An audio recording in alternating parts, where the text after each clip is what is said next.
don't think there's a like-for-like replacement for Harry, mate.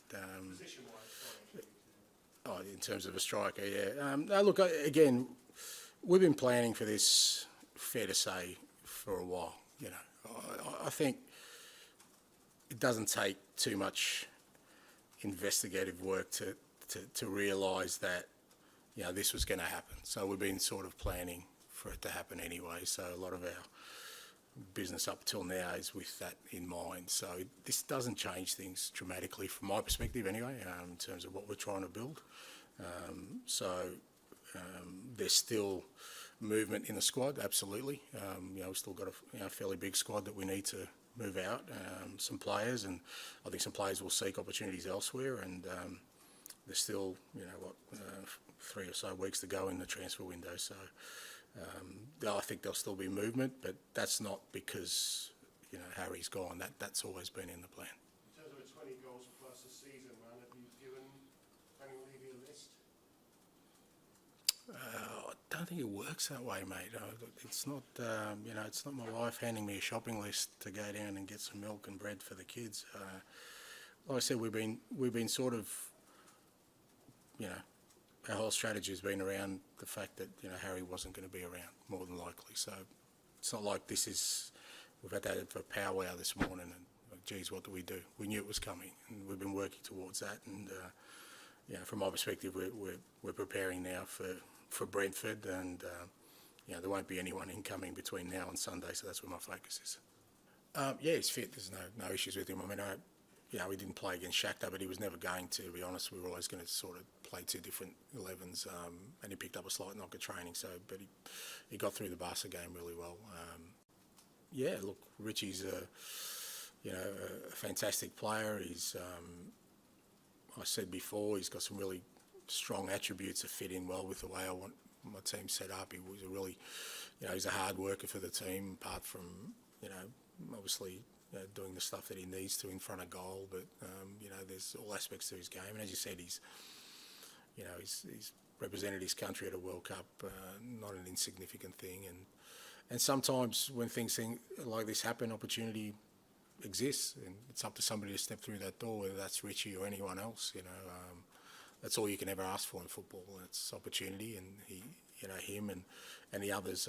But like I said, I wouldn't be expecting one player, and it's not the way we'll be set up to sort of cover the absence of Harry. It's about the collective, how we can become a really, you know, strong offensive force with the players we have, and you know, we have some really fantastic attacking players, of which Richie's one of them.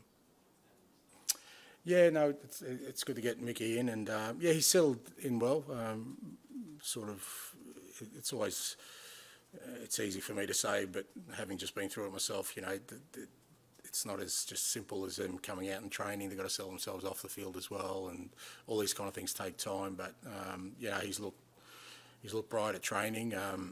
Yeah, he's had a pre-season with Wolfsburg. He hasn't played 90 minutes yet, so it's fair to say, again, match conditioning-wise, he's probably not at the level. But he's definitely available for the weekend. We'll have a look at him. He trained today, trained well today. Excuse me. We've obviously got a session tomorrow, and then, you know, in terms of the team selection, I'll make some decisions after that. But he's available for selection. Yeah, look, I think that's a little bit unfair on Harry as well, because, you know, they've got close a couple of times, but obviously, you know, in this business, that's the reality of it. Until you lift a trophy, that kind of thing's always, you know, sort of branded against you. But that doesn't diminish his contribution, and I think it's only fair that, you know, on a day like today, that our supporters, you know, do have a sense of mourning and loss, because irrespective of, you know, the lack of success of the club, he's been a hero to them, and I think he'll continue to be so. But again, that him going doesn't change my vision of what I'm going to try and bring to this football club. You know, it's fairly obvious that a club of this stature has to find a way to win things, and I think you can do that in many different ways. I have a very specific way of trying to bring success to a football club, this football club or any football club, and that is, you know, playing the game a certain way, and that's what I'm going to focus on. And that's all I've ever done in my career is get the teams to play a certain way because I know it brings success, and that's my sort of challenge here as well. And hopefully moving forward, that not just the fans but the players themselves and everyone involved with the football club will see that the road we've embarked on will hopefully give us the opportunity for success, because that's all you can do. You can put yourself up there to try and be successful. Nothing's guaranteed, but we want to be in a position where we can bring success as a football club. Did you try and convince him to stay? This is his team, this is his home. I know Bayern's a big club, but I think if you're involved in the football business as long as I know, as I have, clubs aren't talking to each other unless the player knows about it. We weren't negotiating with Wolfsburg for Mickey van der Veen and then trying to figure out whether he wants to come to us. All those kind of things are decided. So, those conversations I had a conversation with Harry the first day I arrived, and he was upfront and honest, and I was the same. And you kind of get an indication there that he kind of made up his mind that if the clubs agreed that he would go, particularly if it was, obviously his emphasis was before the first game. That was my preference as well. And there's nothing been along the way that's sort of made me feel like there's anything other than this outcome. So, like I said, none of these things happen in isolation. Everyone's pretty clued into what's going on. So, from my perspective, I hadn't received anything either from Harry or from the club or anyone else to suggest to me that anything had changed about his stance. Well, I think I said yesterday, we have to be ready. You can't. The league's not going to wait for us. So it starts Sunday, so we have to be ready for it.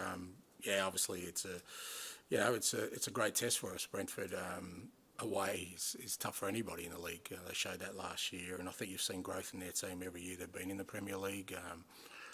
Again, they've made some really astute signings to strengthen in the areas they need to, and it's going to be a great challenge for us.